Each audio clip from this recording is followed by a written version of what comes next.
Spatial Sound, Free Focus, Speech Guard, Soft Speech Booster.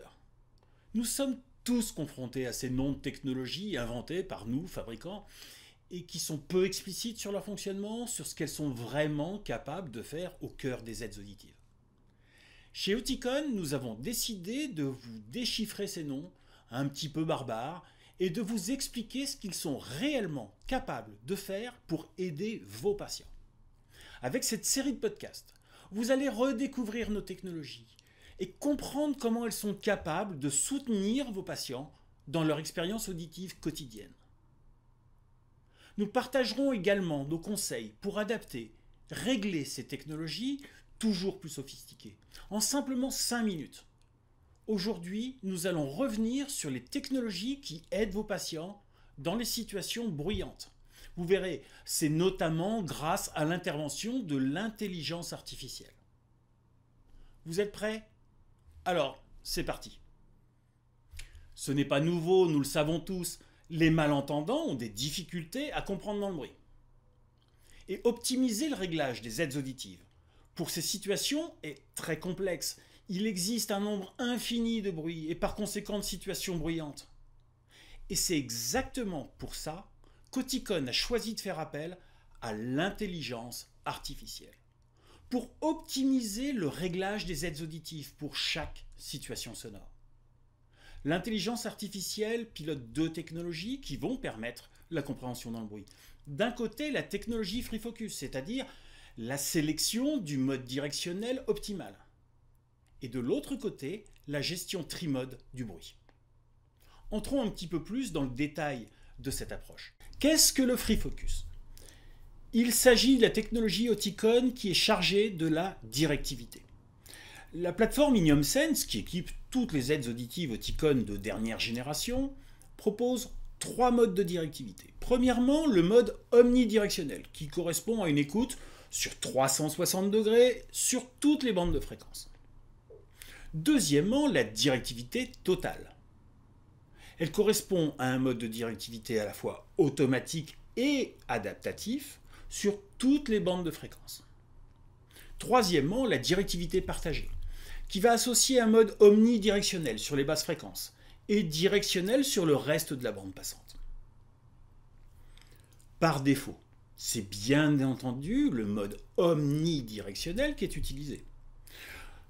Lorsque la situation sonore se complexifie, l'aide auditive peut envisager l'utilisation de la directivité partagée afin de supprimer les bruits gênants tout en conservant une perception sonore à 360 degrés. Enfin, dans les situations sonores les plus complexes, la directivité totale entre en jeu, afin de favoriser le plus possible la perception de la parole. Intéressons-nous maintenant à la gestion trimode du bruit, c'est-à-dire au système qui pilote les réducteurs de bruit. La première étape consiste à savoir si de la parole est présente ou non dans le signal d'entrée. Pour cela, Oticon va utiliser ce qu'on appelle le Voice Finder. Il s'agit d'un petit outil high-tech qui analyse le signal à la recherche d'une trace du fondamental laryngé qui est la signature de la voix humaine. À partir de cette analyse faite par le Voice Finder, la gestion trimode du bruit va se mettre en place.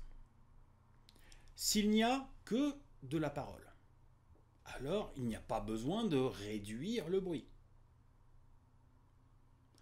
S'il n'y a que du bruit, alors la réduction de bruit peut être appliquée sans modération. Par contre, si de la parole est présente au milieu du bruit, alors on applique une réduction de bruit prudente. Celle-ci ne va s'appliquer que dans les bandes où le rapport voix-bruit est défavorable. Et l'intelligence artificielle dans tout ça, quand intervient-elle? Nous l'avons dit en préambule, les situations sonores bruyantes sont très nombreuses, très différentes. La seule analyse du niveau d'entrée, du rapport signal-bruit, de la modulation du signal, ne suffit pas à choisir la meilleure configuration. Le bruit est-il devant? Derrière? Tout autour? La parole vient de devant? De gauche? De droite? Combien de personnes participent à la conversation? Il est impossible d'utiliser une seule et même configuration pour toutes ces situations. Notre idée est donc d'explorer simultanément toutes les options, tous les chemins, et de regarder lequel donne le meilleur résultat. C'est le principe de base de l'intelligence artificielle. Elle teste simultanément toutes les configurations possibles pour la directivité. Et seule la configuration permettant d'obtenir le meilleur rapport voix-bruit en sortie sera retenue. S'il existe encore un peu de bruit dans ce signal de sortie, alors l'intelligence artificielle utilisera le mode de réduction de bruit adéquat. C'est donc l'utilisation de l'intelligence artificielle qui fait de l'approche Oticon une des plus autonomes et des plus performantes. Elle permet à l'appareil de déterminer lui-même les fonctionnalités à activer pour rendre plus claire et plus limpide la perception dans le bruit. Et ceci n'est rendu possible que grâce à la vitesse de traitement incroyable de la puce IniumSense. Et nul doute que vos patients y trouveront pleine satisfaction. Et voilà, vous en savez maintenant un petit peu plus sur le fonctionnement du FreeFocus et de la gestion trimode du bruit qui sont guidés par l'intelligence artificielle d'Oticon. Pour vous aiguiller dans le pilotage de cette intelligence artificielle sous génie, je vous invite à surveiller vos emails. Vous serez informé de l'arrivée de notre prochain podcast. Celui-ci sera entièrement dédié à l'utilisation des automatismes sous génie. Je vous dis un grand merci et à très bientôt.